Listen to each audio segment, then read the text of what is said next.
नमस्कार, सगरमाथा प्राइम समाचारमा स्वागत छ। म प्रसन्न ढुङ्गाना। नमस्कार, म मेनुका श्रेष्ठ। सुरुमा प्रमुख समाचार।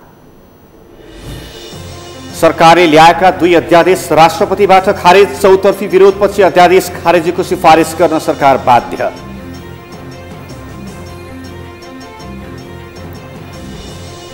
दुई 2072 सालको भूकम्प गएको 5 वर्ष पुरा। निजी आवास निर्माणमा 88%, विद्यालय निर्माणमा 74% प्रगति। लकडाउनका बीच कैलालीको मोहना पुल अत्तरिया 6 लेन सडक आयोजनाको काम सुरु। सामाजिक दूरी कायम राख्दै निर्माण जारी राखिने।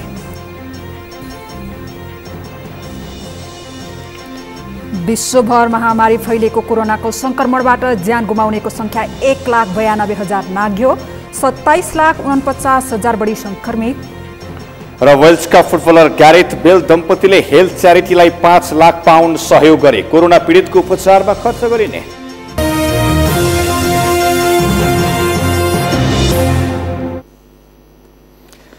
सगरमाथा प्राइम समाचार अब विस्तारमा। सरकारले ल्याएका 2 अध्यादेश औपचारिक रूपमा खारेज भएका छन्। मन्त्री परिषदको सिफारिसमा राष्ट्रपति विद्यादेवी भण्डारीले आज अध्यादेश खारेज गर्नुभएको हो। सरकारले यही वैशाख 8 गते राजनैतिक दल विभाजन र संवैधानिक परिषद सम्बन्धी 2 अध्यादेश ल्याएको थियो। एउटा अध्यादेश दल विभाजनलाई खुकुलो बनाउने र अर्को अध्यादेशमा प्रतिपक्षी दलको नेता नभए पनि संवैधानिक परिषदको बैठक बसी निर्णय गर्न सक्ने ल्याइएको थियो। तर पार्टी र जनस्तरबाट सरकारको आलोचना भएपछि आज बसेको मन्त्री परिषद बैठकले अध्यादेश फिर्ता लिने निर्णय गरेको थियो। सोही अनुसार मन्त्री परिषदले सिफारिस गरेपछि अध्यादेश खारेज गरिएको राष्ट्रपति कार्यालयका सहायक प्रवक्ता केशव प्रसाद घिमिरेद्वारा जारी विज्ञप्तिमा उल्लेख छ।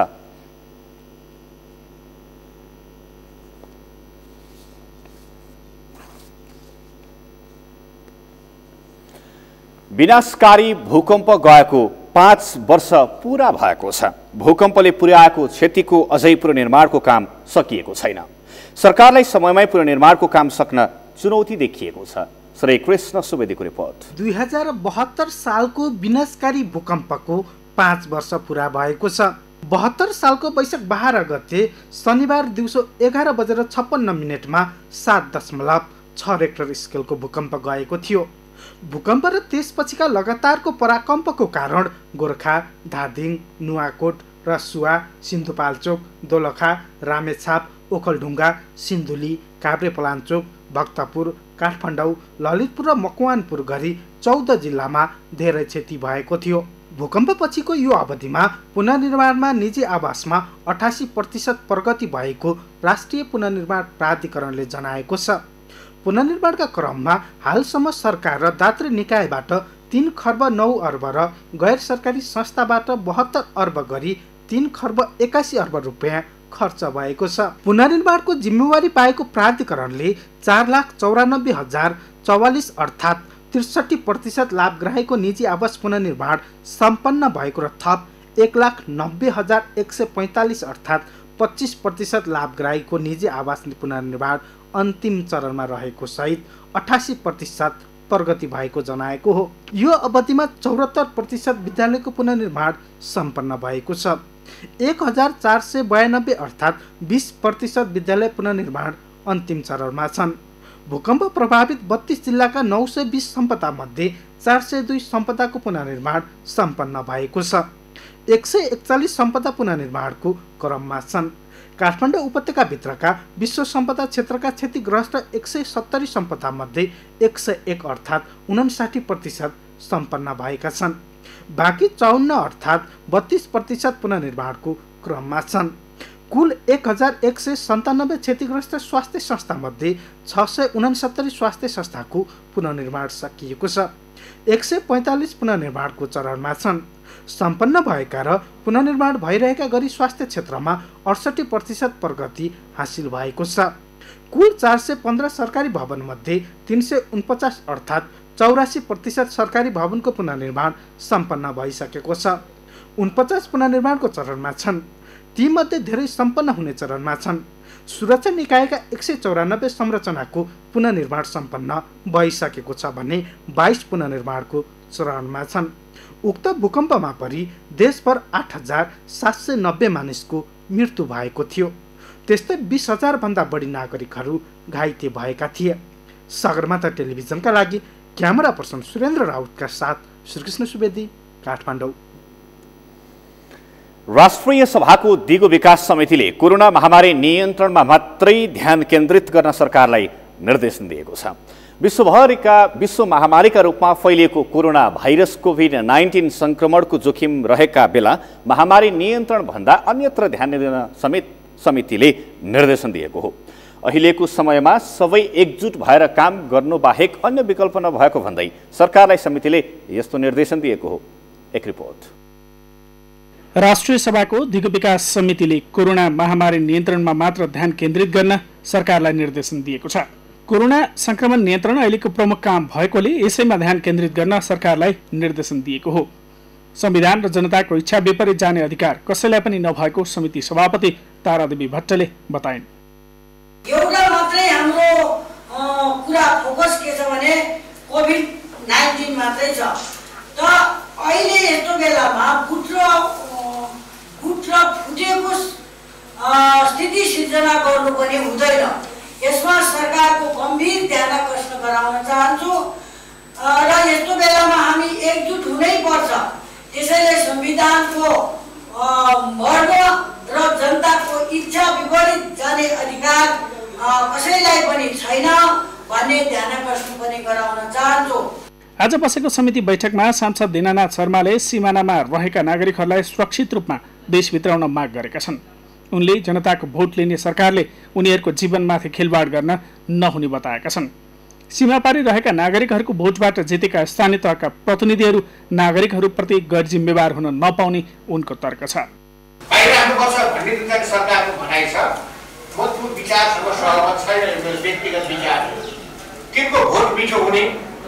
नोट पनि मिठो हुने, तिनले ल्याउने रेमिटेन्स मिठो हुने, कि नागरिकहरूलाई हामीले ल्याएको छ भने हामीले सुरक्षा दिएर हामीले चाहिँ उपचार गरेर तिनीहरूलाई सुरक्षित राखेर उपचार गर्ने जिम्मेवारी हामीले लिनुपर्ने।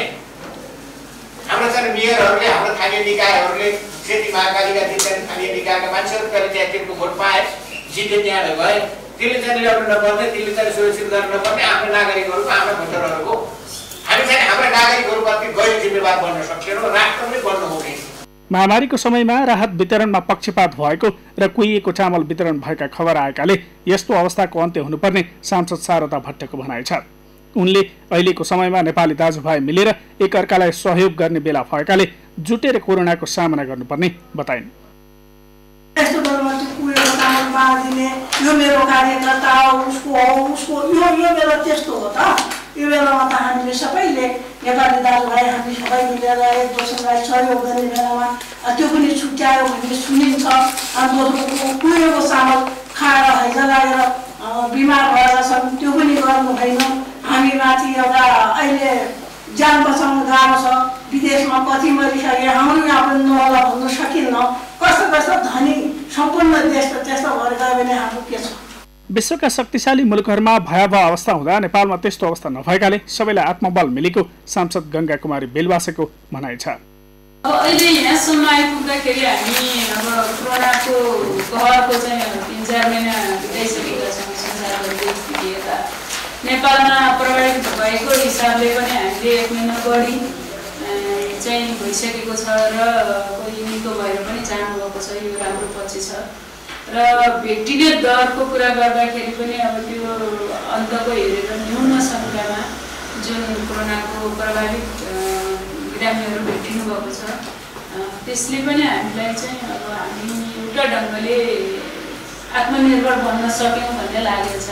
किनभने हामीलाई त्यो भयावह जुन अरू देशको स्थिति छ त्यो भइदिएको भए हामी यो ढङ्गले आत्मनिर्भर ढङ्गले हामी गर्न सक्छौँ भन्ने एउटा आत्मबल हामीले पाउने थिएनौँ। त्यो हिसाबले पनि हामी एउटा आत्मबलसहित हामी लागेकालाई उपचार गर्न सक्छौँ, लाग्न नदिन सक्छौँ। समितिले सुदूरपश्चिमका विकट जिल्लाहरूमा किटको अभाव भएको, स्वास्थ्य कर्मीहरूका लागि अति आवश्यक स्वास्थ्य सामग्रीको अभाव भएको बताएको छ। सरकारले सुदूरपश्चिममा 33 जना चिकित्सकहरू पठाए पनि बाजुरामा 1 जना चिकित्सक पनि नपुगेको प्रति समितिले ध्यानकर्षण गराएको छ।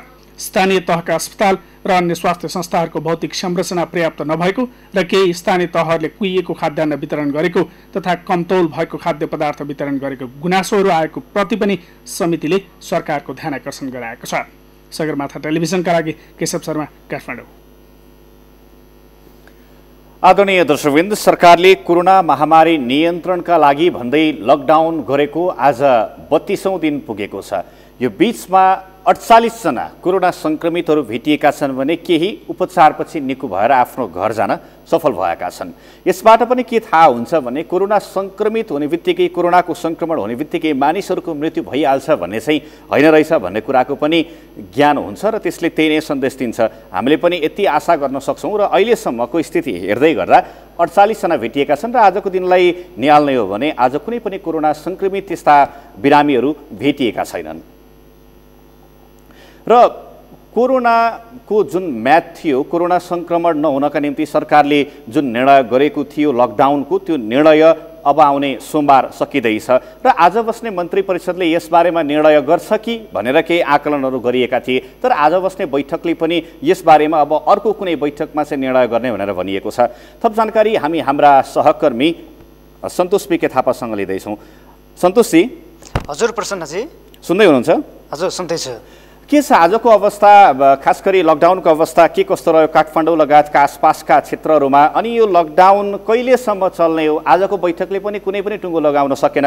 हुन त आज यो विषयमा छलफल पनि भएन होला। अर्को कुनै बैठकमा चाहिँ लकडाउन थप्ने या नथप्ने अथवा काठमाडौँ लगायतका आसपासका क्षेत्रहरूमा खुकुलो पार्ने कि नपार्ने भन्ने विषयमा छलफल गर्ने भनिएको थियो। खासमा त्यो निर्णय किन पनि हुन सकेन, यहाँले जानकारी गराउनु होला। पक्कै पनि प्रसन्नजी, आज सरकारले विशेष गरी आफूले यसअघि जारी गरेका 2 अध्यादेशको विषयमा चाहिँ मन्त्री परिषद बैठकले निर्णय गरेर ती अध्यादेशहरू फिर्ता लिने काम गरेको छ।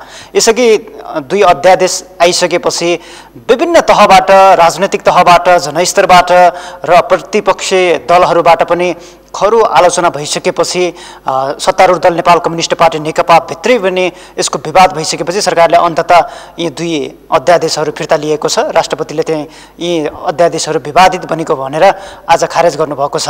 खास गरी आजको मन्त्री परिषद बैठक यसमै नै केन्द्रित भएको छ। कतिपय मान्छेहरूले लकडाउन बढाउने या त घटाउने विषयमा चाहिँ मन्त्री परिषदको बैठकमा छलफल होला र अबको लकडाउन के हुन्छ भन्ने विषयमा छलफल होला भन्ने विषयमा चाहिँ बढी उत्सुकता रहेको थियो। तर त्यसमा चाहिँ मन्त्री परिषदको बैठकले आज निर्णय गर्न सकेन।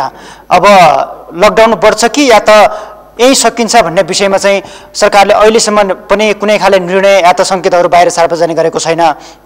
अब लकडाउन बढ्छ कि घट्छ भन्ने कुरा चाहिँ छिमेकी देशहरूको अवस्था कस्तो रहन्छ भन्ने विषयमा चाहिँ भर पर्ने हामीले चाहिँ आकलन गर्न सक्छौँ। छिमेकी देश भारतले लकडाउन बढाउन सक्ने या त छिमेकी देश भारतमा कोरोना संक्रमण कति फैलिन सक्ने या त जोखिम कति हुन्छ, त्यही अनुसार नेपालमा पनि त्यसको प्रभाव पर्ने र नेपालले पनि लकडाउन बढाउने घटाउने भन्ने विषय चाहिँ अब छिमेकी देशको अवस्था हेरेर चाहिँ हुनसक्छ भन्ने आकलन हामीले गर्न सक्छौँ। प्रश्नजी सन्तोषी, जस्तो नि अहिले के भइरहेको छ भने विभिन्न व्यक्तिहरूबाट के खालको कुराहरू आइरहेको छ भन्दै गर्दा जस्तो उदयपुर र भोजपुरमा चाहिँ अलिकति टाइट गरेर काठमाडौँ र यसका आसपासका क्षेत्रहरूमा चाहिँ अलिकति खुकुलो गर्ने हो कि भन्ने पनि कुराहरू आइरहेको छ। यसमा चाहिँ कुनै विज्ञ अथवा यसतर्फ कुनै सरकारवाला निकायहरूले चाहिँ केही धारणाहरू व्यक्त गरेका छन् कि के छ? यहाँलाई केही जानकारी छ? पक्कै पनि अहिले प्रदेश नम्बर 1 को उदयपुरमा सबैभन्दा बढी कोरोना संक्रमितका हिसाबले उदयपुर अहिले इपी सेन्टरका रूपमा देखिएको छ। त्यहाँ मात्रै या त प्रदेश 1 मा मात्रै अहिले 20 जनाभन्दा धेरै चाहिँ सङ्क्रमितहरू उपचार गराइरहनु भएको छ। यस हिसाबले पनि उदयपुर, भोजपुर लगायतका जिल्लाहरू अहिले उच्च जोखिममा छन्। यी जिल्लाहरूलाई चाहिँ पूर्ण रूपले लकडाउन जारी राखिराख्ने र अन्य क्षेत्रतिर चाहिँ अलिकति खुकुलो बनाएर चाहिँ लकडाउन बढाउन सकिन्छ भन्ने खालका कुराहरू पनि आइरहेका छन्। तर यसमा सरकारले एउटा निर्णय त सार्वजनिक गर्ला नै। अब हामीले सरकारको निर्णय पर्खाउनु कुर्नु बाहेक अर्को विकल्प त छैन नै। तर कतिपय अवस्थामा अहिले अलपत्र परेका मजदुरहरू, नागरिकहरू, सर्वसाधारणहरू घर फर्किन पाएका छैनन् या त जिल्ला फर्किन पाएका छैनन् भन्ने हिसाबले सरकारले लकडाउन पछिल्लो समय आफ्नै लकडाउनलाई अलिकति खुकुलो पारेको या त लकडाउन उल्लङ्घन भइरहँदा पनि त्यसलाई चाहिँ नजरअन्दाज गर्दै लकडाउनलाई खुकुलो पारिरहेको या त नागरिकहरू एक ठाउँदेखि अर्को ठाउँ सहजै तरिकाले अहिले जान सकिरहेका छन्। गाउँबाट गाडीहरू मगाएर चाहिँ घर फर्किरहेका छन्। यो अवस्थामा सरकारले पनि कता कता नजरअन्दाज गर्दै र त्यसको समर्थन गरे जस्तो देखिन्छ। यसले गर्दाखेरि लकडाउन बढाउने या त घटाउने विषयमा कोरोना संक्रमणका हिसाबले आज त यो दिनभरि आजको दिनभरि शुक्रबारको अवस्था हेर्दाखेरि कुनै पनि संक्रमित भेटिएका छैनन्। हिजो अस्ति ठुलो संख्यामा संक्रमितहरू भेटिरहेका थिए। त्यसले गर्दाखेरि अब चाहिँ कसरी संक्रमण कतिसम्म बढ्न सक्छ या त संक्रमणको अवस्था कस्तो हुन सक्छ र त्यही अनुसार लकडाउन बढ्ने घट्ने भन्ने विषयमा सरकारले निर्णय गर्न सक्छ। अब आजको यो मन्त्री परिषदले कुनै पनि निर्णय नगरिसके पछाडि अब आउने बैठक कहिले हुन्छ भनिएको छ। त्यो बैठकमा चाहिँ पक्कै पनि यो लकडाउन बढ्ने घट्ने भन्ने विषयमा निर्णय हुन्छ होला, के लाग्छ यहाँलाई? पक्कै पनि आजको अब मन्त्री परिषदको बैठक यी विवादित 2 अध्यादेशको विषयमा बढी केन्द्रित भएका हिसाबले पनि लकडाउनका विषयमा छलफल हुन सकेन होला भनेर चाहिँ हामीले बुझ्न सक्छौँ। यो विषयमा सरकारी स्तरबाट कुनै खालको रोक्न खोजे सन्तोषजी, अहिले देशमा चाहिँ यत्रो संक्रमणकालीन अवस्था छ, अहिले चाहिँ संक्रमणलाई चाहिँ कसरी जित्ने भनेर बहस छलफल हुनपर्ने ठाउँमा राजनीतिक दलहरू नै एक आपसमा बाजिरहेका छन्। अझै भन्ने हो भने प्रधानमन्त्री ओलीमाथि नै अहिले गम्भीर एउटा उहाँको नियतमाथि नै प्रश्न चिन्ह खडा भइरहेको छ। किन खासमा यो चाहिँ एक्ला मान्छेलाई कोरोनाको त्रास एकातिर छ, यो पार्टीहरूको तनाव एकातिर छ, खासमा यो चाहिँ किन भइरहेछ? यदि राजनीतिक दलहरू किन चाहिँ यो विषयमा अलिकति पोजिटिभ भएर अथवा गम्भीर भएर सोच्न सकिरहेको छैन, के लाग्छ?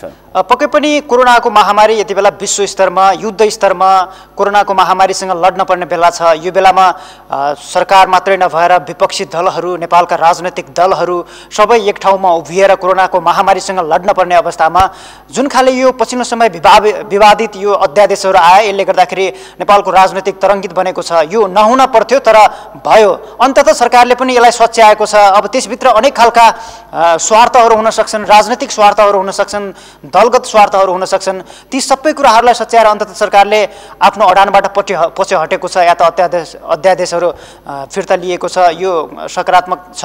तर पनि कोरोनाको महामारी संसारभरि फैलिएको अवस्थामा अझ नेपालमा पनि संक्रमण अझ बढ्दै गएका हिसाबले यति बेला सम्पूर्ण शक्ति चाहिँ यसको महामारी नियन्त्रणका लागि लगाउनु पर्ने बेला प्रधानमन्त्री स्वयंले नै यस्ता किसिमका विवादित अध्यादेशहरू, विवादित निर्णयहरू ल्याउँदाखेरि सरकारप्रतिको या त राज्यप्रतिको नागरिकहरूको विश्वास, नागरिकहरूको अपनत्व, यो यस्ता किसिमका कुराहरूले गर्दाखेरि अलिकति नागरिकहरूमा निराशा छाएको छ। कोरोना संक्रमणका हिसाबले हामी लड्न पर्ने बेला किन चाहिँ यी राजनैतिक दलहरू एक आपसमा विवादित बनिरहेका छन्, एक आपसमा बाजिरहेका छन्, आफ्नो स्वार्थपूर्तिका लागि चाहिँ किन चाहिँ देशलाई चाहिँ दाउमा राखिरहेका छन् भन्ने कुराहरू चाहिँ चर्को विरोध भएपछि जनस्तरमा राजनैतिक दलभित्रै पनि यसको विरोध भएपछि अन्ततः यो सरकारले फिर्ता लिएको छ। यसलाई चाहिँ सकारात्मक रूपमा लिन सकिन्छ। हुन्छ, यहाँलाई जानकारीका लागि धन्यवाद। दर्शकवृन्द, उहाँ हुनुहुन्थ्यो हाम्रा सहकर्मी सन्तोष बिके थापा र सरकारले गरेको लकडाउनको विषयमा पनि केही जानकारी उहाँले दिइसक्नु भएको छ। र आज मन्त्री परिषदको बैठक बसेको थियो। मन्त्री परिषदको बैठकमा पनि लकडाउन बढाउने या घटाउने भन्ने विषयमा कुनै पनि निर्णय हुन सकेको छैन। यो निर्णय अब अरू कुनै बैठकमा हुन्छ भन्ने हामीले आशा गर्न सक्छौँ। हामी सगरमाथा प्राइम समाचारमा छौँ। समाचारमा पालो भएको छ विश्रामको। विश्रामपछि विपन्नलाई बाँडिने राहतमा पनि राजनीति। जनप्रतिनिधिले आफन्तलाई बाँडेको बाँकेका सर्वसाधारणको गुनासो। कैलालीका सर्वसाधारणले खाद्यान्न किन्न पाएनन्। लमजुङको बेसी सहर नगरपालिकाद्वारा दीर्घ रोगीहरूलाई घर घरमै औषधि वितरण। लकडाउनका बेला अस्पताल धाउने झमेला। सुरु सामाजिक दूरी कायम राख्दै निर्माण जारी राखिने।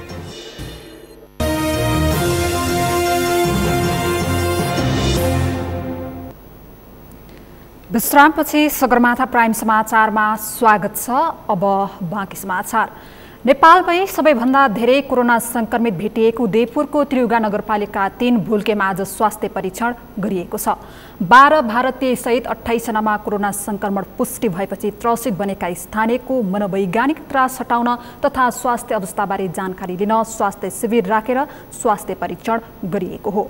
भुल्के स्थित नेपाली सेनाको खेल मैदानमा गरिएको परीक्षणमा 52 पुरुष र 73 महिला गरी 125 जनाको स्वास्थ्य परीक्षण गरिएको जिल्ला स्वास्थ्य कार्यालय उदयपुरले जनाएको छ।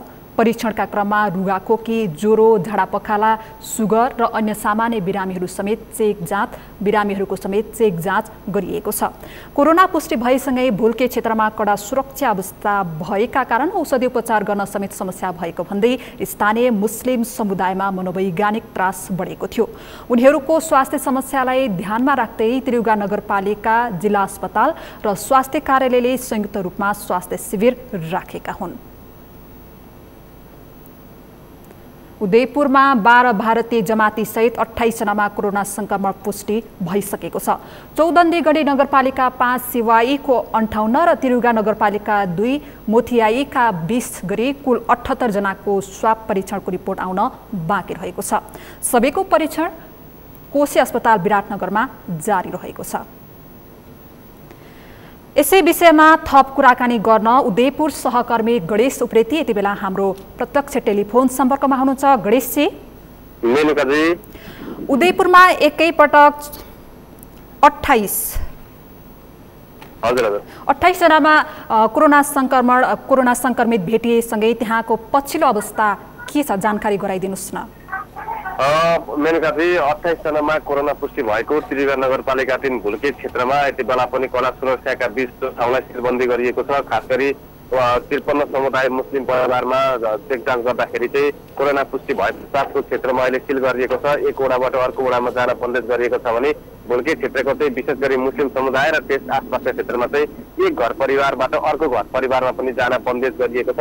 र यसै कारण लकडाउनको कारण र त्योमाथि पनि सिल गरिएका कारणले गर्दाखेरि त्यस क्षेत्रमा 53 मुस्लिम समुदाय भएको जुन क्षेत्रमा चाहिँ मनोवैज्ञानिक त्रास नहोस् र उनीहरूको अहिले स्वास्थ्य अवस्था के छ भनेर आज जिल्ला जनस्वास्थ्य कार्यालय, त्रियुगा नगरपालिका र जिल्ला अस्पताल उदयपुरको संयुक्त टोलीले आज स्वास्थ्य परीक्षण पनि गरेको छ।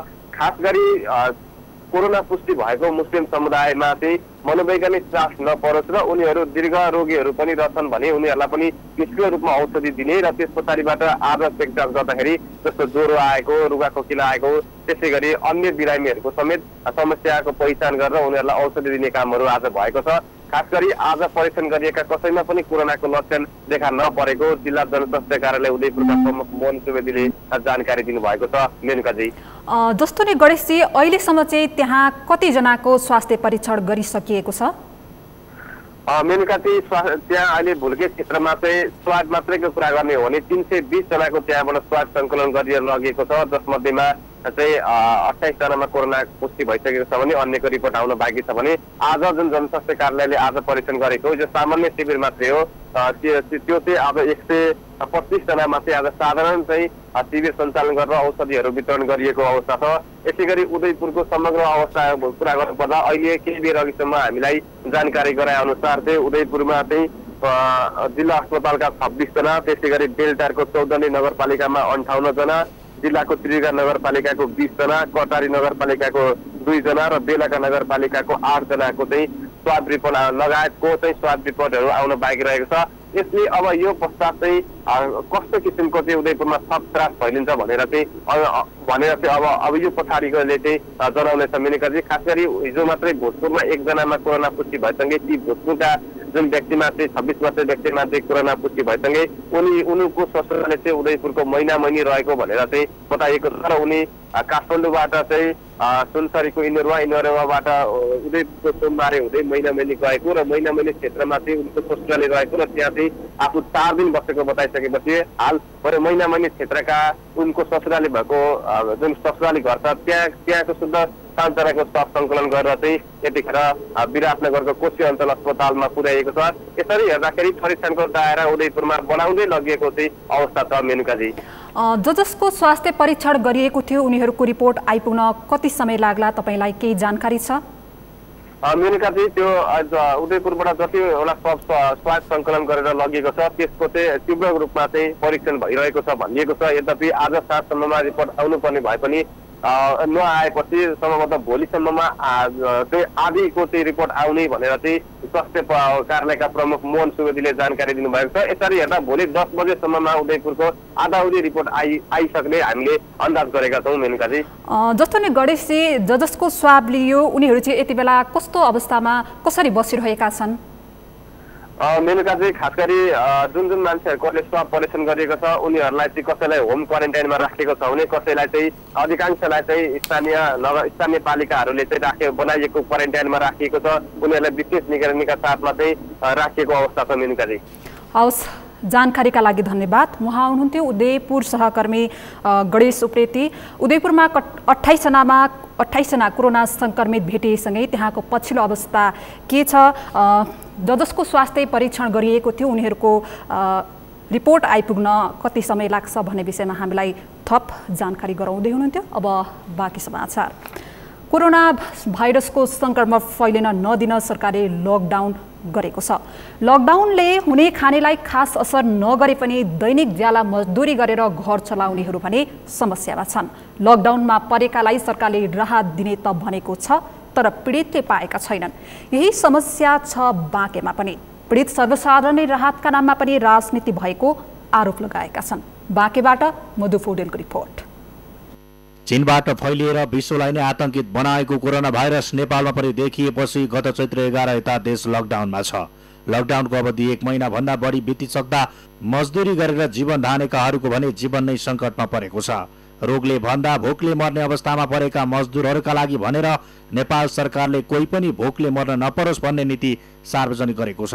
तर स्थानीय तह मार्फत राहत वितरणको व्यवस्था भए पनि बाँकेका केही स्थानीय तहहरूमा भने राहतमा पनि राजनीति भएको आरोप लागेको छ। लक्षित वर्गसम्म राहत नपुग्दा राहत नपाएकाहरू लकडाउनको प्रभाव नगरी नगरपालिका घेराउ गर्न पुगेका छन्। केही नभएकाले राहत नपाएको तर राजनीति गरेर अरूलाई नै दिएपछि श्रमजीवीहरू आक्रोशित भएका हुन्। पैसा सब खा लेने जनता का नहीं दी, या तो कुछ जनता का यहाँ खाना दे, रुपया दे, या तो बंदी खोले, या तो बंदी करें तो सबका राशन दे। सबके बच्चे भूखा रहते, नंगे घुमाते, दवाई कहाँ से करा जाए, कहाँ से बिरवा करा जाए, कहाँ खावा जाए, कल लेकिन खवावा जाए। बंदी की है कहाँ खा ली जाए। प्रधान नेता का दिया था, सब प्रधान नेता रुपया खा लेता, हम लोगों तो कुछ नहीं था। ये तो बता के जाते कि हम लोग जनता का बाटी थे, वहाँ सब रुपया अपना खा लेते, मन न जनता का दिया था, न कोई के बच्चन का दिया था, न कोई के लड़कन का दिया था। सब अपना घर बनवा था, कोठी बनवा था, जनता का कोठी खा ले, राहत नहीं का, राहत नहीं पावा गए, सब रुपया जनता का सब प्रधान नेता खा लिए। बाँकेमा अहिले एक उपमहानगरपालिका, एक नगरपालिका र अन्य गाउँपालिका गरी 8वटा स्थानीय तहहरू छन्, जसमा नेपालगञ्ज उपमहानगरपालिकाभित्र 23 वडाहरू रहेका छन्। त्यसमध्ये केही वडामा राहत वितरण राम्रोसँग भए पनि केही वडाहरूमा भने वडाध्यक्षको फोहोरी राजनीति गरिरहेको आरोप लागेको छ। ल हामी मजुरी गरेर खान सक्छौँ, अब जान पाउँदा पुलिसले डन्डा हानिहाल्छ, अनि घरमा बसेर घरको भित्र कोपर्नु भएन। अस्ति 7 दिनसम्म हामी बस्यौँ भोगले, मन्दिरमा खाना पाएको थियो। अब सबैको लागि हो रे भने बच्चालाई ल त नि आमा म नगए पनि खा कहिले भनेर बच्चालाई पठाउँदा भनेर भगाइदिएछ। नाम लेख्नुपर्छ। अब त्यो खानालाई बच्चालाई 1 ग्लास भात दिन के गर्छ। राहत वितरणका लागि बाँकेको नेपालगञ्ज उपमहानगरपालिकाले निर्देशिका नै तयार गरेको भए पनि कार्यान्वयनमा भने समस्या देखिएको छ। उपमहानगरपालिकाले भने निर्देशिका कार्यान्वयनमा गम्भीर भए पनि अपर झट आइपरेको विपदमा कतै कतै त्रुटि देखिएको स्वीकार गरेको छ। यो राहत भन्ने जुन विषय छ यो एकदमै जटिल छ। किन पनि जटिल छ भने उपमहानगरपालिकासँग चाहिँ त्यस्तो लगत अथवा तथ्याङ्क नै छैन कि कसले राहत पाउने कसले नपाउने। र यो विषम परिस्थितिमा हामीले लगत सङ्कलन गरेर काम गरिरहेका छौँ। यसकारणले गरेर कोही छुट्न सक्नुहुन्छ होला, हाम्रो अनुमान चाहिँ यही हो। मेरो अनुरोध के छ भने बाहिर उठेका जति पनि गुनासोहरू छ त्यसलाई सम्बोधन गर्ने भनेर चाहिँ उपमहानगरपालिकामा एउटा अनुगमन टिम पनि बनेको छ। त्यसपछि राहत वितरण गर्दाखेरि चाहिँ हामीले कुन मापदण्ड अपनाएर कसरी गर्ने भन्ने खालको हामीसँग हामीले निर्देशिका पास पनि गरेका छौँ। यसकारणले गर्दा यस्तो समस्याहरू कहीँ छ भने उपमहानगरपालिकामा यहाँले गुनासो आफ्नो चाहिँ निवेदन दिन सक्नुहुन्छ। त्यसलाई हामी छानबिन गरेर पाउनै पर्ने व्यक्ति चाहिँ छुट्न भएन। हाम्रो एउटै भनाइ हो, काम गर्दाखेरि कहिलेकाहीँ त्रुटि हुन सक्छ र अहिलेको यो काम गराइ चाहिँ हाम्रो आकस्मिक हो। हामीसँग यो राहत बाँड्ने भनेर कुनै पनि अहिलेसम्म प्लानिङ थिएन। बाँकेका धेरैजसो वडाहरूमा राहत वितरणको कार्यक्रम अहिले पनि भइरहेको छ। केही वडाहरूले घर भाडामा बस्ने तथा विद्यार्थीहरूलाई समेत राहत प्रदान गरेका छन् भने केही वडाहरूले निर्वाचित जनप्रतिनिधिहरूले राहत सामग्री वितरणमा आफ्ना कार्यकर्ताहरूलाई प्राथमिकतामा राख्ने गरेका छन्, जसले लक्षित वर्गहरू राहतबाट वञ्चित भएको छ। राहत मानवीयता जोगाउन वितरण गर्ने हो, राहत मानिसको जीवन बचाउनका लागि हो। तर मानिसको जीवनसँग जोडिएका विषयमा समेत राजनीति गर्नेहरू भने असामाजिक र मानवीय मूल्य गुमाएकाहरू हुन्। सगरमाथा टेलिभिजनका लागि बाँकेबाट मधु पौडेलको रिपोर्ट। यसै विषयमा थप कुराकानी गर्न बाँकी सहकर्मी मधु पौडेल यति बेला हाम्रो प्रत्यक्ष टेलिफोन सम्पर्कमा हुनुहुन्छ। मधुजी, दैनिक ज्याला मजदुरी गरेर जीविकोपार्जन चलाउने नागरिकहरूले राहत नपाएको गुनासो गरेका छन्। उनीहरूले आज उपमहानगरपालिका पनि घेराउ गरेका छन्। यो अवस्थामा त्यहाँका जनप्रतिनिधिको प्रतिक्रिया के पाउनु भएको छ? के साँच्चै मजदुरहरूले भने जस्तै राहतमा पनि राजनीति भएकै हो त? अहिले बाँकीमा खास गरी एक उपमहानगरपालिका, एक नगरपालिका गरेर अन्य गाउँपालिकाहरू गरेर 8वटा स्थानीय तहहरू रहेका छन् जसमा राहत वितरणको कार्यहरू धमाधम भइरहेको छ। जसलाई यसरी हेर्दाखेरि कतिपय स्थानीय तहहरूमा र जुन राहत वितरण कार्यक्रम चाहिँ एकदमै राम्रोसँग भइरहेको छ भने कतिपयमा गुनासोहरू एकदमै आउन थालेको छ। जसले गर्दाखेरि प्रत्येक दिन कहिले 25-50 का हाराहारीमा दरमा स्थानीयहरू नगरपालिका हेर्न आइरहेको अवस्था छ। त्यसरी हेर्दाखेरि जनप्रतिनिधिहरूले राजनीति गरेको अथवा आफ्ना कार्यकर्ताहरूलाई दिएको होइन भनेर उहाँहरूले त अब जस्तै कि हामीले खास गरी अहिले पनि स्थानीय तहमा बाँकेकै स्थानीय तहहरूमा कति मजदुर गरेर बस्छन्, कति गरिबहरू छन्, कति के छ भन्ने कुरा अझैसम्म तथ्याङ्क लागतहरू लिन नसकिरहेको अवस्था छ भने जनप्रतिनिधिहरूले पनि राहत वितरण गर्दाखेरि एउटा जुन मापदण्ड हुन्छ त्यसमा रहेर नबाँडिरहेको हो कि भन्ने पनि देखिन्छ। मेनुकाजी, जस्तो हामीले तपाईँले तयार पार्नु भएको रिपोर्टमा जुन मजदुरहरूले उपमहानगरपालिका नै घेराउ गरिरहेका छन्, यो दृश्यलाई चाहिँ त्यहाँको जनप्रतिनिधिहरू के भन्छन्? किन पाएनन् उनीहरूले राहत? उनीहरूले जस्तो अहिले किन यसरी राहत नपाएको भन्दाखेरि खास गरी अहिले जुन नगरपालिकाले हामीलाई एक किसिमको दिएको छ, उनीहरूसँग कसैसँग नागरिकता छैन भन्ने कुरा पनि आइरहेको छ भनेपछि कसैले फर्म पनि भरिरहेको छैन भन्ने कुराहरू जनप्रतिनिधिहरूले गरिराख्नु भएको छ। खास हो भन्ने भनेपछि यस्तो समस्यालाई उनीहरूले नोटिरहेको पनि अवस्था छ। उहाँहरू आफू पनि यसको बारेमा क्लियर हुनुहुन्न, स्पष्ट नभइरहेको हामीले पाएका छौँ। भनेपछि नागरिकता नहुँदाखेरि चाहिँ मजदुरहरू के भोकभोकै मर्ने अवस्थामा पुग्ने हो त? पक्कै पनि यसो होइन। किनभनेपछि अहिले नगरपालिका अथवा स्थानीय तह जनप्रतिनिधि भनेको खास गरी यो राहत भनेको जसले पाउँदैन, जसलाई खाना समस्या छ, जसलाई भोकै बस्नुपर्ने अवस्था छ, उनीहरूलाई दिनुपर्ने हो। तर यसको भनौँ न यो जुन लक्षित वर्गहरूले राहत पाउनुपर्ने हो त्यसरी नपाइरहँदाखेरि खास गरी मजदुर गरेर ज्यालादारी गरेर बस्ने जुन गरिब निमुखाहरू छन् उनीहरूले अहिले समस्यामा रहेका छन्। खास गरी जस्तो अहिले खाना पनि नपाएको, एकातिर लकडाउनको अवस्था छ भनेपछि अन्यतिर काम गरेर पनि जान नपाइरहेको हुँदाखेरि उनीहरूलाई धेरै मर्का छ। यस विषयमा हामीले नेपालगञ्ज उपमहानगरपालिकासँग पनि कुरा गर्दाखेरि उहाँहरूले यस्तो समस्या छ भनेपछि हामीले त्यसको तुरुन्तै त्यसलाई हामी भनौँ न समाधान गर्नेतिर लाग्नेछौँ। यस्तो गुनासो अहिले एकैपटक हामीलाई यो जुन समस्या महामारी छ त्यसलाई फेस गर्न पर्दाखेरि समस्या परेको हो। हामी यसबारेमा तुरुन्तै यसको बारेमा छलफल गर्छौँ। खास गरी राहत जसले खान नपाउनेहरू छ उहाँले नै पाउनुपर्छ भन्ने किसिमको हामीलाई नेपालगञ्ज उपमहानगरपालिकाले प्रतिक्रिया पनि दिएको छ। हवस्, जानकारीका लागि धन्यवाद। उहाँ हुनुहुन्थ्यो बाँके सहकर्मी मधु पौडेल। दैनिक जीविका ज्याला मजदुरी गरेर जीविकोपार्जन चलाउने नागरिकहरूले राहत नपाएको गुनासो गरेका छन्। यस विषयमा जनप्रतिनिधिको प्रतिक्रिया कस्तो पाउनु भएको छ भन्ने विषयमा हामीलाई थप जानकारी गराउँदै हुनुहुन्थ्यो हाम्रा बाँके सहकर्मी मधु पौडेलले। अब बाँकी समाचार। विश्वव्यापी कोरोना भाइरसले नेपालमा समेत प्रवेश गरेसँगै देश पुरै लकडाउन छ। लकडाउन भएसँगै खाद्यान्न पसलदेखि तरकारी पसल समेत बन्द अवस्थामा छन्। कोरोनाको बढी जोखिममा रहेको सुदूरपश्चिमाञ्चलमा पनि लकडाउनको पूर्ण प्रभाव परेको छ। लकडाउनका कारण नागरिकले दैनिक उपभोग्य सामग्री खरिद गर्न समेत पाएका छैनन्। कैलालीबाट दिनेश विष्टको रिपोर्ट। लकडाउनका कारण नागरिकको जनजीवन प्रभावित भएको छ। सुदूरपश्चिम प्रदेशमा 5 जनामा कोरोना पोजिटिभ देखिएको थियो। त्यसमध्ये 3 जना निको भएर घर फर्किसकेका छन् भने 2 जनाको उपचार भइरहेको छ। कोरोनाको संक्रमण बढ्दै गइरहेका बेला सरकारले लकडाउनमा पनि कडाई गरेको छ। लकडाउनमा कडाई भएसँगै खाद्यान्न खरिदमा नागरिकलाई निकै समस्या भएको छ। आर्थिक समस्या नभए पनि खाद्यान्न खरिद गर्न नपाउँदा समस्या सृजना भएको हो। धेरै गाह्रो भएको छ त्यो अवस्था भन्ने हामीले, किनभने मान्छेले चाहिँ अब भएको मान्छेले त अब ल्याएर राखेको होला हैन, आफ्नै घरबाट उत्पादन भएको होला हैन। तरकारी भन्नुहोस् न, तरकारी पनि हामी अब बजारतिर जानुपर्छ या अब त्यो तरकारी उत्पादन भएको ठाउँसम्म जानुपर्छ। उपभोक्ताले खाद्यान्न खरिद गर्न नपाएको समस्या एकातिर छ भने उत्पादकले बिक्री गर्न नपाएको समस्या पनि उत्तिकै छ। उत्पादकले उपभोक्तासम्म सामान समेत पुर्याउन पाएका छैनन्। नागरिकहरूले खाद्यान्नसँगै तरकारीको समेत अभाव झेलिरहे पनि किसानको तरकारी बारीमै कुहिन थालेको छ। लौका सब ठुलो भइरहेछ, कागडा तपाईँले हेर्नुभयो, सब चिपिहालेछ, सब सड्ने अवस्था आइसक्यो। तपाईँले हेर्नुभएछ, हेराइदियो मेरो हजुरलाई। त्यही हो, घाटो त घाटै छ योपालि। अब लकडाउनको त केही थाहै छैन सर, भरै छैन, कहिले खुल्ने हो कहिले खुल्ने। मन्सिरदेखि तरकारी बिउ रोप्ने गर्दैछु, तर हाम्रो त मन्सिरदेखि त्यहाँ फागुनमा स्टार्ट हुन्छ त्यो। अब यहाँ बस्ने मान्छे हामी 10, 12, 13 जना छन् सर। परिवार अलग अलग परिवार हो, सबैको अलग अलग, लगाउने पनि अलगै हो, बसाइ पनि अलगै हो, ठेक्का तर एउटै।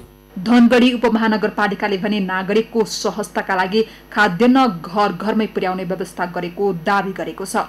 करिब 15 दिनदेखि शहर क्षेत्रमा खाद्यान्न लगेर सवारी साधन घुमिरहेको उपमहानगरपालिकाले जनाएको छ।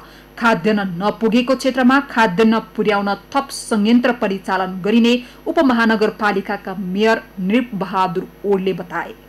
कुन एरियामा पुगेको छैन, कुन ठाउँमा पुगेको छैन, मेरो सचिवालयमा यहाँले सम्पर्क गर्नुभयो भने उहाँ त्यो क्षेत्रमा तुरुन्तै पठाउँछौँ।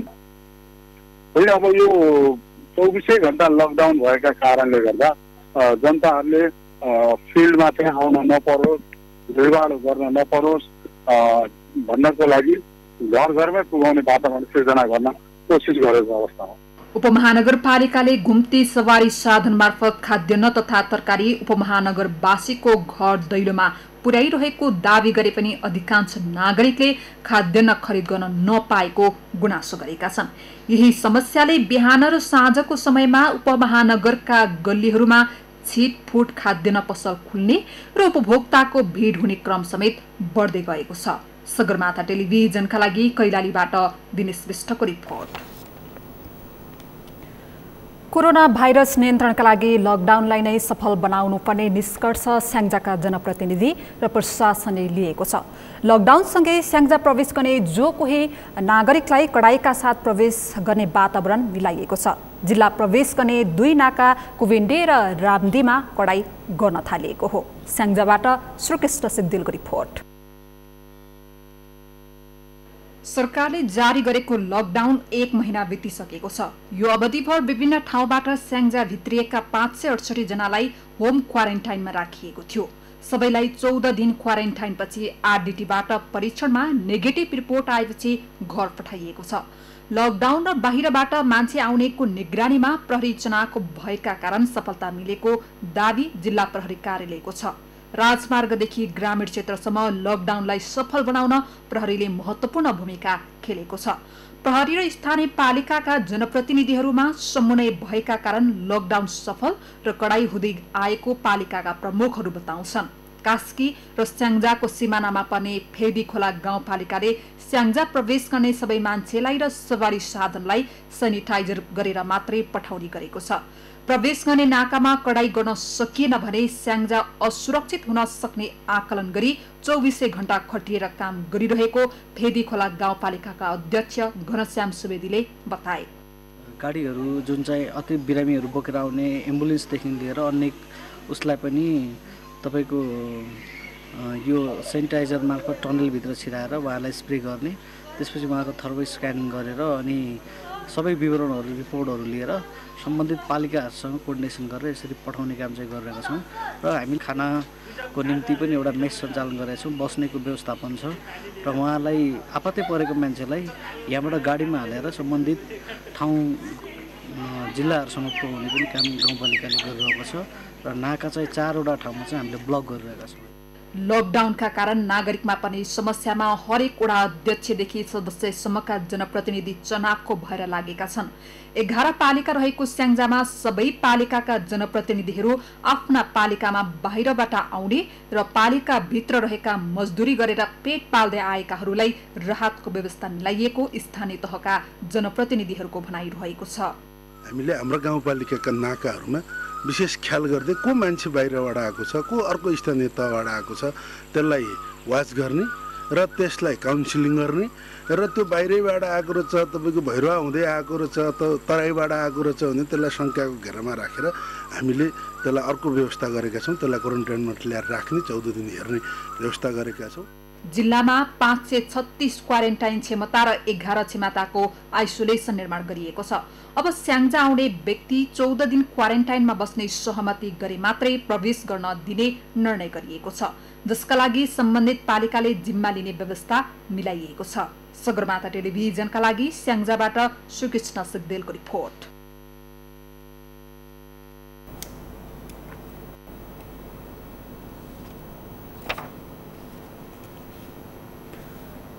विश्वव्यापी कोरोना भाइरसले नेपालमा समेत प्रवेश गरेसँगै देशभरि लकडाउन छ।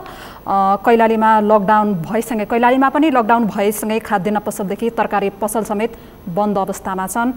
यसै विषयमा थप जानकारीका लागि यति बेला कैलाली सहकर्मी दिनेश श्रेष्ठ यति बेला हामीसँग प्रत्यक्ष टेलिफोन सम्पर्कमा हुनुहुन्छ। दिनेशजी, हजुर भन्नुहोस्। जस्तो कैलालीमा बिहानै 9 बजेसम्म त पसलहरू खुलिएको हुन्छ नि, अन्य जिल्लाहरूमा त बिहान 9 बजेसम्म पसलहरू खुलेका हुन्छन्, कैलालीमा चाहिँ त्यो व्यवस्था छैन र? पक्कै पनि जुन कैलालीमा देशभर लकडाउन भएसँगै कैलालीमा पनि लकडाउन भएको अवस्था थियो। सुरुमा लकडाउनको केही दिनसम्म चाहिँ बिहान र साँझ 2-2 घण्टा गरी खाद्यान्न पसल खुलिरहेको अवस्था थियो। त्यससँगै जब पालै पालो गरी एकैपटक सुरुमा एकजना देखेर त्यसपछि एकै दिन 3 जना सुदूरपश्चिममा कोरोना पोजिटिभ देखिएपछि जिल्ला प्रशासन कार्यालयले त्यो जिल्ला प्रशासन कार्यालयसँगै स्थानीय तहहरूको बैठकले खाद्यान्न पसल सहित पूर्ण रूपमा बन्द गर्ने निर्णय गरेको थियो। त्यससँगै खाद्यान्न पसल खोल्ने त्यसपछिको निर्णय भएको छैन। त्यो कारणले जुन अब स्थानीय तह जुन मुख्य गरी बजार क्षेत्र सबै ओगटेको धनगढी उपमहानगरपालिकाले राहत सामग्री अथवा राहत सामग्री गाउँठाउँमा पुर्याउने र जुन अब आर्थिक अवस्था ठिकै भएका व्यक्तिहरू छन् राहत आवश्यक पर्दैन उहाँहरूका लागि घुम्ती पसल सञ्चालन गर्ने भन्ने पनि निर्णय गरेको थियो। तर उपमहानगरपालिकाले अहिले घुम्ती पसल चाहिँ चलाइरहेको भन्ने जानकारी गराए पनि अधिकांश नागरिक कहाँ त्यो घुम्ती पसल पनि नपुगेको अवस्था छ। उहाँहरूले चाहिँ खाद्यान्नका सामग्री खरिद गर्नै नपाएको अवस्था छ यहाँ धनगढीमा। यो समस्याका बावजुद तपाईँले त्यहाँको प्रशासनको प्रतिक्रिया के पाउनु भएको छ? कुनै प्रतिक्रियाहरू लिनु भएको छ कि छैन? पक्कै पनि प्रतिक्रिया लिँदा हामीले के अरे स्थानीय तह धनगढी उपमहानगरपालिकाले नै त्यो घोषणा गरेको हो। हामीले घुम्ती पसल सञ्चालन गरेका छौँ। सबै क्षेत्रमा लगभग 14-15वटा गाडी नै पठाएका छौँ धनगढी उपमहानगरपालिका क्षेत्रमा भनेर धनगढी उपमहानगरपालिकाका मेयर निरुपबहादुर बोर्डले हामीलाई जानकारी गराएको छ। तर त्यो सबै क्षेत्रमा पुगेको अवस्था छैन। त्यो चाहिँ सामान चाहिँ सामग्री सबैको घर घरमा पुर्याउने भन्ने चाहिँ प्रशासनले पनि भनेको छ। तर त्यो अहिलेसम्म सबै क्षेत्रमा नपुगेको अवस्था हो। हवस्, जानकारीका लागि धन्यवाद। उहाँ हुनुहुन्थ्यो कैलाली सहकर्मी दिनेश विष्ट। खाद्यान्न पसलहरू नखुल्दाखेरि त्यहाँका नागरिकहरूलाई समस्या भएको छ, यस विषयमा हामीलाई थप जानकारी गराउँदै हुनुहुन्थ्यो। सगरमाथा प्राइम समाचारमा पुनः एकैछिन विश्रामपछि। विश्वभर महामारी फैलिएको कोरोना संक्रमणबाट ज्यान गुमाउनेको संख्या 1,92,000 नाग्यो। 27,49,000 बढी संक्रमित र विश्व टेस्ट च्याम्पियनसिप स्थगित गर्न भारतीय क्रिकेट बोर्डको सुझाव। क्रिकेटका चुनौती सामनाका लागि एकजुट हुन आग्रह।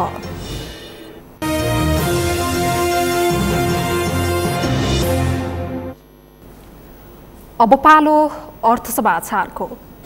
अर्थ समाचारका प्रायोजक हो आफ्नो विश्वास हो त्रिशक्ति सिमेन्ट। डडेलधुराको आलितालका व्यावसायिक गाई पालक किसानहरू लकडाउनले दूध बिक्री हुन छाडेपछि समस्यामा परेका छन्। दैनिक 600 लिटर दूध बिक्री गर्ने किसानहरूको लकडाउनपछि दैनिक दूध खेर गइरहेको छ। डडेलधुराबाट हर्कत सङ्घको रिपोर्ट। डडेलधुराको आतिताल गाउँपालिका वडा नम्बर 4 मा रहेको लक्ष्मी दूध डेरी सङ्कलन केन्द्रले यहाँका किसानहरूबाट दूध सङ्कलन गर्न छोडेपछि किसानहरू समस्यामा परेका छन्। दैनिक जसो दूध खेर गएपछि किसानहरूले घरमा मात्र नभई छिमेकमा समेत दूध दिने गरेको भए पनि बढी उत्पादन हुने भएकाले खेर गइरहेको छ। दैनिक जसो साँझ बिहान दूध सङ्कलन गर्ने डेरीले दूध लिन छोडेपछि किसानहरूको दूध खेर गएको हो। समस्या छ, अब खाने कति खाने हो, घरमा यताउता कसैलाई बाँड्या छु, आफ्नो पराया दूध खा भन्न के गर्ने, नानु खर्च हुन्थ्यो डेरीमा आउने, त्यो पनि बन्द भयो, आपत भइहाल्छ, धेरै समस्या भइहाल्छ। व्यावसायिक रूपमा गाई पालन गरिरहेका किसानहरू लामो समयदेखि दूध बिक्री हुन छोडेपछि निकै चिन्तित भएका छन्। दूधबाट बनाइने परिकारहरूका लागि साधन स्रोतको अभाव रहेको र साँझ बिहानको 50 लिटर दूध फाल्नु परेको किसानहरू बताउँछन्। र यो लकडाउन भएपछि अब दूध चाहिँ गएन, यहाँको किसानहरूबाट पनि अब यता धेरै किसानहरू आउने हुनाले डेरी यो सङ्कलन केन्द्रमा दुधको लसफस हुन्छ कि अब के अरे अरू मान्छेबाट के त्यस्तो हुन्छ कि भनेर दुध पनि रोकिदियो। रोक्दाखेरि मेरो हजुरको साँझ बिहान गरेर 50 लिटर दुध हुन्थ्यो, त्यो दुध चाहिँ मैले फाल्नु पर्यो। दैनिक 140 जना किसानबाट 600 लिटर दूध आउने र दोस्रो या तेस्रो दिन कैलालीको खप्ट डेरीमा पठाउने गरेकोमा अहिले आएर डेरीले दूध दिन बन्द गरेका छन्। यसले किसानहरूलाई समेत समस्या खडा गरेको छ। डेरीमा अन्य उपकरण नहुँदा दूधबाट बन्ने विभिन्न आइटमहरू बनाउन नसकिएको र दूध सङ्कलन नगरेको डेरी सञ्चालकहरूको भनाइ छ। मसँग सरो साधनहरू छैन, सिकाउँदा म सबै चिज बनाउन सक्छु भन्ने आँट छ सर। जस्तो दुधबाट अब खोया बनाउँदा पनि हुन्थ्यो, पनिर बनाउँदा पनि हुन्थ्यो, मसँग सरो साधनै भएन, खालि अलिक कनेक्सन मात्रै हो। त्यही सबैजनाबाट दूध सङ्कलन गरेर आफ्नै गाडीमा कैलाली स्थित खप्त डेरीलाई हरेक तेस्रो दिन एक हप्ता 500 लिटर दूध बिक्री गर्दै आएकोमा अहिले दूधको खपत घटेको छ भने डेरीले दूध लिन बन्द गरेको स्थानीयको गुनासो छ। अहिले किसानहरूले घिउ बनाउँदैछन्, दुःख त साह्रै दुःख छ। अब रात दिन भन्न थियो, अब राखिदिनु पर्यो, जसरी हुन्छ राखिदिनु। यिनको अब 40 लिटर डेली दूध हुँदाखेरि उनले मैले डी फ्रिजमा राखेर पनि उनको दूध 6 दिन 7 दिन पनि लगेर गएँ। अब जो 4 लिटर 5 लिटर 6 लिटर दूध हुन्छ उनले अब घिउ बनाउँदैछन्, मही बनाएर घिउ बनाएर त्यति फेर गरिराखेँ। डडेलधुराका व्यावसायिक गाईपालक किसानहरूका लागि दूध बिक्री नहुँदा अन्य परिकार बनाउन सकिने उपकरण प्रदान गर्न सकिए खेर जाने दूध सदुपयोग हुन सक्थ्यो। अहिले खेर जाने दूधका परिकार बनाउन सके किसानको दूधको मात्रा सदुपयोग नभएर भोलिका दिनमा आपूर्ति समेत सहज हुन सक्छ। सगरमाथा टेलिभिजनका लागि डडेलधुराबाट हर्कचन्दको रिपोर्ट। यो सँगै हामी सगरमाथा प्राइम समाचारको अन्त्यमा छौँ। अन्त्यमा प्रमुख समाचार फेरि एकपटक। राजनैतिक दल विभाजन र संवैधानिक परिषद सम्बन्धी 2 अध्यादेश फिर्ता। जनस्तरबाटै विरोध भएपछि निर्णयबाटै पछि हट्यो सरकार। विनाशकारी भूकम्प गएको 5 वर्ष पुरा, अझै बनिसकेनन् भत्किएका संरचना। काम सक्न पुनर्निर्माण प्राधिकरणको म्याद थप्नुपर्ने अवस्था। लकडाउनलाई व्यवस्थापन गर्न सरकारलाई सुझाव। जोखिम क्षेत्र पहिचान गरी कतै फुकुलो र कतै कडा गर्न राष्ट्रिय समन्वय र दिगो विकास समितिको निर्देशन। विपन्नलाई बाँडिने राहतमा पनि राजनीति। जनप्रतिनिधिले आफन्तलाई बाँडेको बाँकीका सर्वसाधारणको गुनासो। कैलालीका सर्वसाधारणले खाद्यान्न किन्न पाएनन्। र विश्वभरि महामारी फैलिएको कोरोनाको संक्रमणबाट ज्यान गुमाउनेको संख्या 1,92,000 नाघ्यो। 27,49,000 भन्दा बढी संक्रमित।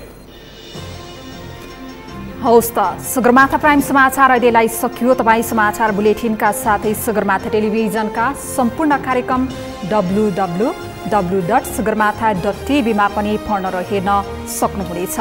साथै युट्युबमा youtube.com/sagarmatha TV नेपालमा हेर्न सक्नुहुनेछ। मोबाइलमा प्ले स्टोर तथा एप स्टोरमा गई सगरमाथा टिभी एप डाउनलोड गरी हामीलाई प्रत्यक्ष हेर्न सक्नुहुनेछ। साथै तपाईँ हामीलाई फेसबुकमा पनि facebook.com/STV नेपालमा फलो गर्न सक्नुहुनेछ। समाचारको शिखर, नेपालको गौरव, नेपालको पहिलो न्युज च्यानल सगरमाथा टेलिभिजन हेर्दै गर्नुहोला। नमस्कार।